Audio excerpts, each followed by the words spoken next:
मेरा मम्मी भी बीजेपी करती है इसलिए नहीं हुआ, वो तृणमूल करती होती तो होती। अच्छा। मैं सच बता दी। लॉजिकल डिस्क्रिपेंसी के नाम पर लोगों का नाम काटा जा रहा है। ये कोर्ट से द्वारा एफिडेविट करा के पेपर लेकर आया है कि ये गदाई मंडल और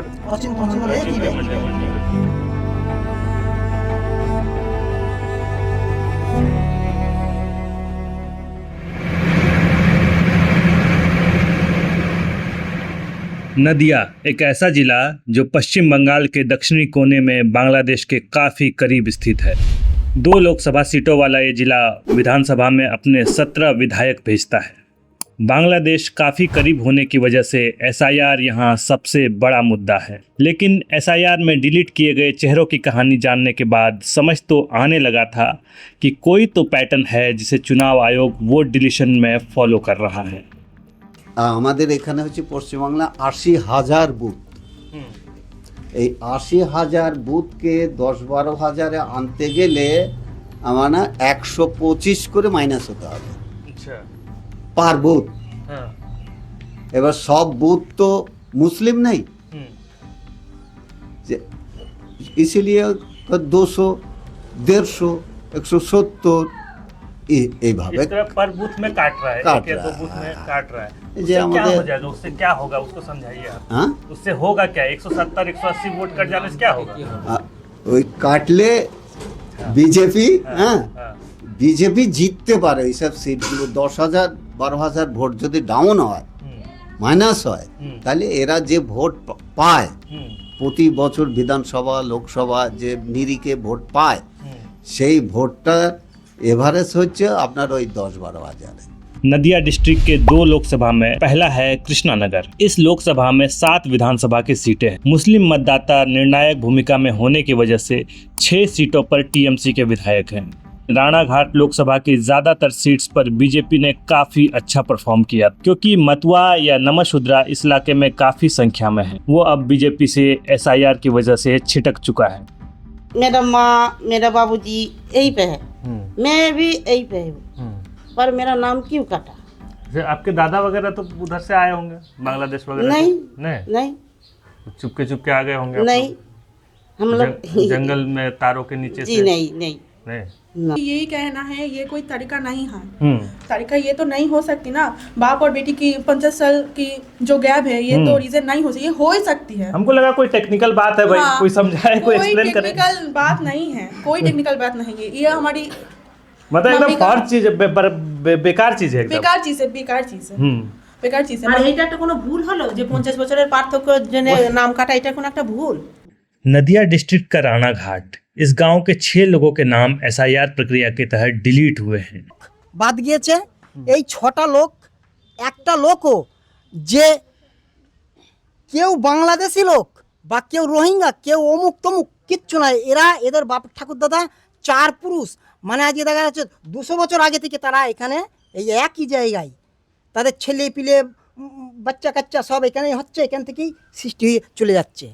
बिल्कुल মোদি সরকারের বয়স আর আমার বাবার বয়স এক। एसआईआर खाली डॉक्यूमेंट के मार्फत से नागरिकों की पहचान करता है। ये तरीका अधूरा है। नागरिक की पहचान सामाजिक और ऐतिहासिक होती है।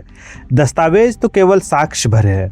पलटू का नाम वोटर लिस्ट से डिलीट हो गया। আমার নাম পল্টু, আমার বাবার নাম গদাই, আমার বাবার নাম হচ্ছে বেচারাম গুরপাড়া, তার পিতার নাম হচ্ছে নন্দলাল। ঠিক আছে, খালি আমি 4 পুরুষ ধরে এখানে রয়েছি। जिस स्कूल में 29 अप्रैल को वोटिंग किया जाएगा उस स्कूल की ज़मीन इनके दादाजी ने दान में दिया था। সেখানেই এমনকি যেখানে স্কুলে যে নির্বাচনের জায়গাটা সেখানে আমার ঠাকুরদাদা ওখানে জমিটা দান করে গেছে। अच्छा, जो जहाँ पर स्कूल जहाँ पर निर्वाचन होगा वही जगह मेरे ठाकुर दादा दान में दे दिया। ठाकुर दादा मतलब आपके पिताजी का पिताजी का पिताजी, आपका दादा। हाँ। पलटू के बूढ़े पिता को लगता है कि पलटू के साथ जो भी हो रहा है उसमें उनकी गलती है। वो उदास रहते हैं, खाना पीना बंद कर दिया है, अकेले ही रहते हैं।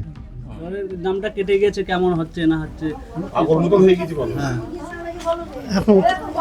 খারাপ হয়ে গিয়েছি, কি বলো। बात नहीं कर पाते ठीक बात नहीं कर पाते हैं ठीक से। ও যার নাম বাদ গিয়েছে नाम चल गया আমরা ছোট্টবেলায় আমার যখন বিয়ে হয়েছে ও তখন একটুকুনি আমার সঙ্গী ছিল, সেই ছেলের নাম বাদ যায় কি করে? আপনারা সংশোধন করুন ঠিক করে, নাম ঠিক ওর তালিকায় আসবে। तो वो क्या डर पूछिए क्या वो डर गए हैं क्या जो ऐसा कर रहे हैं? ভাই খেয়েছে? ভয় তো খাচ্ছে, একটা শুধু বলছে যে আমার ধরে নিয়ে যাবে, আমার ধরে নিয়ে যাবে, পুলিশ আসবে আমার ধরে নিয়ে যাবে। নাম नहीं आया लिस्ट पे डर गए थे। ও বলছে আমার ধরে নিয়ে যাবে, আমার পুলিশ আসবে আমার ধরে নিয়ে যাবে, এগুলো একটা আতঙ্ক। आप क्यों रो रहे हैं? বলো ওই যে বলো आपका ससुर है कौन है? ঘুম নেই, ভোটের ছবি ডিলেট হয়ে গেছে, সংশোধন চাই আমি, নইলে ছেলে মেয়ে নেই কিভাবে। तो आप रो क्यों रहे हैं? आप लोग क्या डर लग रहा है कि कितना कि आप लोगों को निकाल देगा यहाँ से? আমি সবার কাছে ক্ষমা যাচ্ছি, আমার ভোটের ছবিটা যেন, আমার স্বামীর ভোটের ছবিটা যেন হয়। আরে আমাদের এটা আদি বাসিন্দা, আমাদের কোনো মানে ভুল ত্রুটি কিচ্ছু নেই। এখন যদি ওরা যেগুলো যে ওই আমার নাতিটা বললো এই বাড়ির, এরা দুই ভাই, আমার শ্বশুরের আর এরা দুই ভাই, এবং অনেক বছরে আমার শ্বশুরই 90-92 বছরে মারা গিয়েছে। शाक्त परंपरा का पालन करने वाला यह समुदाय महिषी जाति के हैं जो बंगाल के बहुत पुरानी परंपरा का पालन करते हैं।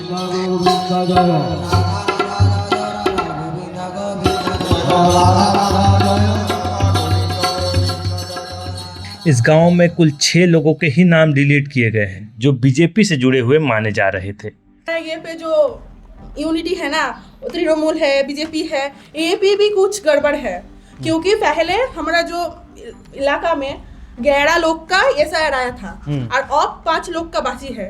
वो जो और 6 लोग थी ना, उसके लिए वीडियो में नोटिस गया था, तो उस लोग का काम हो गया, बाकी जो 5 लोग थे उसका नहीं हुआ। क्यों? क्योंकि वो लोग बीजेपी है, इसलिए वो लोग तृणमूल में सपोर्ट नहीं करती, इसलिए उसको नहीं हुआ। मेरा मम्मी भी बीजेपी करती है, इसलिए नहीं हुआ। वो तृणमूल करती होती तो होती। अच्छा। मैं सच बता दी। हाँ, तो देखिए ये बीजेपी सपोर्टर है और बीजेपी की तरफ से ही इस तरीके की बातें आ रही है कि घुसपैठिए है या बांग्लादेशी है। कास्ट हायरार्की में अपर कास्टीय समुदाय दुर्गा पूजा और चरक जैसे पर्व मनाता है और खेती पर आश्रित है। चरक होता है, शिव पार्वती का है, अष्टम पोहर होता है, दुर्गा पूजा होता है, काली पूजा होता है। वो आपका जो पास गाड़ी रह रहा है ना, वहीं पर ही सब होता है। सब होता है। स्कूल है वो? स्कूल है, स्कूल का पास एक बरौरी घर है, मंदिर है, वहीं पर दुर्गा पूजा होता है। अच्छा। वो सामने चैत्र मास का सीजन है ना, उसी पर चरक होता है, चरक का बैनर भी है। तो दुर्गा पूजा के टाइम में आप लोग 8 दिन ये मांस खाना छोड़ देते हैं? वही बात नहीं है। रामनवमी जैसे पर्वों को आज भी इस समुदाय ने नहीं अपनाया, जिस पर्व को मुसलमानों को उकसाने के लिए उत्तर के राज्यों से बंगाल में इंपोर्ट किया गया। सवाल ये है कि 700 से 800 की आबादी वाले हिंदू गांव में सिर्फ 6 लोगों का ही नाम कैसे डिलीट हुए और ज़्यादातर वोट बीजेपी समर्थित ही थे। इन व्यक्तियों के सामाजिक और आर्थिक जड़ें पूरी तरह से स्थानीय बंगाली समाज में स्थापित हैं। अशहदु अन्ना मुहम्मदुर रसूलुल्लाह।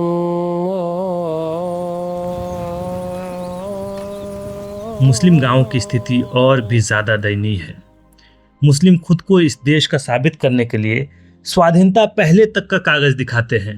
इनके इतना सर्टिफिकेट एक मुझे मैं देखा कि एक मीडिया वाला आया है तो उसको दिखाने के लिए, तो सोचिए एसडीओ को ये कितना चीज़ दिखा रहे होंगे। तो इतना सारा सर्टिफिकेट होने के बाद भी इनका ये डी वोटर हो जाते हैं। बल्कि 64 से इनके पिताजी का डॉक्यूमेंट लेकर आए हैं, ये इनका लेबर कार्ड 87 का बना हुआ है, वो डॉक्यूमेंट है। और जितने भी डॉक्यूमेंट आपको चाहिए, जो इलेक्शन कमीशन को मैं कह रहा हूँ कि जितने भी डॉक्यूमेंट आपको चाहिए, उसके अलावा आपको क्या चाहिए वो ये आपके सामने देकर जाएंगे। हम पूछ रहे हैं कि क्या इस चीज़ का डर लगा रहता है कि हम डर तो है, डर तो है। हम लोगों को स्वाधीनता पहले डॉक्यूमेंट्स है मेरे पास, मेरा दादा का है, ये भी बाद में बात जाए। मतलब जब देश आज़ाद हुआ था उससे पहले का कागज़ है। अच्छा। एक लोकतांत्रिक व्यवस्था में सरकार को प्रूफ करना चाहिए कि कोई इलीगल है। इस एसआईआर प्रक्रिया में नागरिकों के ऊपर बर्डन ऑफ प्रूफ है कि वो नागरिक है। चुनाव आयोग के रवैये से तो ये लगता है कि आम लोगों को साइकोलॉजिकली डाउटफुल कर दिया जाए कि वो नागरिक हैं भी कि नहीं। इससे सामाजिक पहचान का संकट अपने आप खड़ा हो जाएगा। আমার প্যান কার্ড, আধার কার্ড, আমার পিতা মাতার সবই অধিকারে আমি সবই জমা দিয়েছিলাম। कहाँ पर? এটা যেখানে ট্রাইবাল অফিসার যেখানে আমাদের জমা নিয়েছিল নোটিশে সেইখানে एसडीओ দিয়েছিলাম। ऑफिस में जाके। হ্যাঁ দিয়েছিলাম। আমার মনে হয় সেগুলো কাগজের অফিসার ও কাগজগুলো দেখেই নি। একটা লোকেরও আমাদের নাম আসেনি, 152 জনের মধ্যে একটাও আসেনি নাম। मतलब 152 लोगों में एक लोग पूरा कागज उसको जमा दिया है, हाँ। वो पूरा रिटर्न आया, उसका कोई नहीं कागज वो नहीं देखा है ऑफिसर ने। भारत में एसआईआर 1952 से अब तक 13 दफा हो चुका है, लेकिन पिछले इंटेंसिव रिवीजन में और 2026 के रिवीजन में अंतर इतना है कि इस दफा नाम डिलीशन ज़्यादा आसान है, लेकिन डिलीट हो जाने के बाद ऐड होने का कोई तरीका नहीं है। इस असमंजस की स्थिति में एक ही रास्ता रुस्तम शेख समझा रहे हैं। বিধানসভার প্রার্থী মইনুল হক না কি নামটা আমার তো খেয়াল নেই, ফারাক্কা, মুর্শিদাবাদ ফারাক্কা, फर्क कहाँ? হ্যাঁ ওনার নামটা বাতিল হয়। উনি স্পেশাল কেস করে নামটাকে উঠিয়েছে। তাহলে ওই যে নামটা উঠিয়েছে, যে হাকিম তার অর্ডারে দিয়েছে, সেই অর্ডারের কপি তুলে সেইভাবেই আমরা এগোবো। एक तरफ चुनाव आयोग टीएमसी समर्थित वोटों को मनमाने ढंग से डिलीट कर रही है, तो दूसरी ओर टीएमसी भी ज़मीनी कार्यकर्ताओं की मदद से बीजेपी समर्थित वोटों को टारगेट करके डिलीट कराने की कोशिश में है। ममता बनर्जी के इंटैक्ट वोटरों के नाम डिलीट करने में बीजेपी तो सफल हो रही है, लेकिन अपने पाले के तरफ वोटरों को भी साथ साथ खो रही है। नुकसान दोनों तरफ है। एक दूसरे के नुकसान से फ़ायदा किसका ज़्यादा होगा, ये तो नतीजे ही बताएंगे। अगर आपको हमारी ग्राउंड रिपोर्टिंग पसंद आती है तो हमारे चैनल द रूरल इकोज़ को सब्सक्राइब करें, लाइक करें और शेयर करें।